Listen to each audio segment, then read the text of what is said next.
Мэргэжилт нэг удаа зохион байгуулагддаг дэлхийн ур чадвар тэмцээн 10 дугаар сард Арабын нэгдсэн Эмират улсын Абу Даби хотод болно. Энэ жил Монгол улс Мужаан Сантехник, Гагнуур, Үүрэг угсрал, Цахилгаан, Тогоож гэсэн 6 мэргэжлээр оролцох юм байна.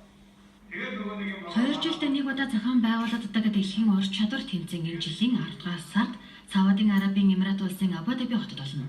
Мэргэжлийн сургалт үйлдвэрлэлийн төв Политехник коллежийн шилдэгүүд оролцдог энэхүү нэр хүндтэй тэмцээнд манай улс энэ жил 6 мэргэжлэр оролцох бөгөөд ерөнхий зохион байгуулагч нь хөдөлмөр нийгэм хамгааллын яамны мэргэжлийн боловсрол сургалтын хилтэс 3 хоногийн вакуум сургалтыг өнөөдөр зохион байгуулж байна.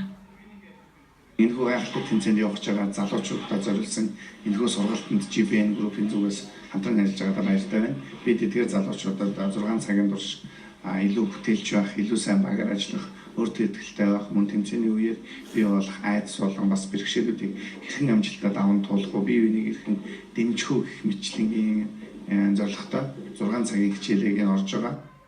Дэлхийн ур чадрын байгууллагын 77 орныг игнэнд нэгтгэж мэргэжлийн дэлхийн шийдвүүдийг тодорхой даалгаврын дагуу ур чадрыг нь сордог байна. 2015 онд манай улс анх удаа 9 мэргэжлэр оролцож, Мужааны төрөлд оролцогч шагналд 500 онооноос 480 оноо авч өндөр амжилт үзүүлж байсан юм.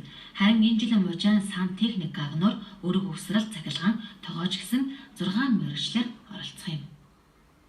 Нэгдсэн нэг баг болох нь хамгийн чухал. Энэ баг болно гэх нь нэг одоо бие бинийгээ нөгөө орс оруулах үг гэдэг чинь тал үгнээсээ бие бинийгээ ойлголцсон гэдэг шиг энэ багш нь ярьж байгаатай бас адилхан.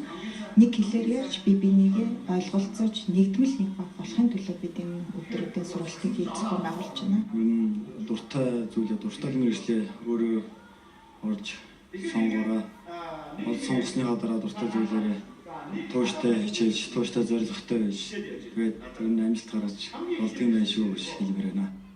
Дэлхийн ур чадрын тэмцээний оролцогчид 2015 онд бүгд найрамдах Солонгос улсад бэлтгэл хийж байсан бол энэ жил Германы хамтын ажиллагааны нийгэмлэгийн шугамаар Герман улсад 21 хоногийн бэлтгэл хамрагдаж эхэлжээ. Иймээс Монгол улсын оролцогчид 2015 оны амжилтаа ахиулахын төлөө бэлтгэлээ базааж байна.